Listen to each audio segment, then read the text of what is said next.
ଓଡ଼ିଆ ଘରର ପ୍ରିୟ ଫଳ ବା ପରିବା ଓଉ। ଯେଉଁ ଓଉ ଗଛର ଚାରା ଆଜି କଟକରୁ ଭୁବନେଶ୍ୱର ତାପରେ ବାଙ୍ଗାଲୋରରେ ପହଞ୍ଚିଛି, ତାର କାରଣ କ'ଣ ଜାଣିଛନ୍ତି?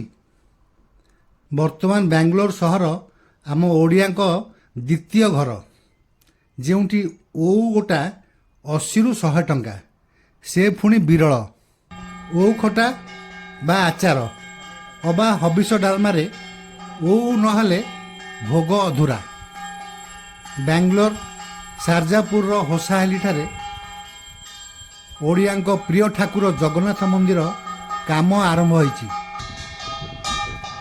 ଏବେଠୁ ମନ୍ଦିର ବଗିଚାରେ ଓଉ ଗଛ ଲଗାଯାଉଛି।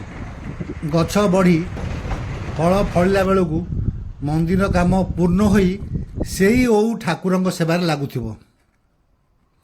ବାଙ୍ଗାଲୋର ମାଟିରେ ଓଡ଼ିଆ ସଂସ୍କୃତି, ଆମ ଠାକୁର, ଆମ ଖାଦ୍ୟ କିପରି ଶହ ଶହ ଓଡ଼ିଆ ପରିବାର ପାଇଁ ଗର୍ବ ଓ ଆଶୀର୍ବାଦ ହେବ, ଯାହା ହେବ ପ୍ରକୃତ ଓଡ଼ିଆ ଅସ୍ମିତା। ଆପଣଙ୍କୁ ଅନୁରୋଧ, ଏହି ଜଗନ୍ନାଥ ମନ୍ଦିର କାମକୁ ସହଯୋଗର ହାତ ବଢ଼ାଇ ଆଗେଇ ନିଅନ୍ତୁ।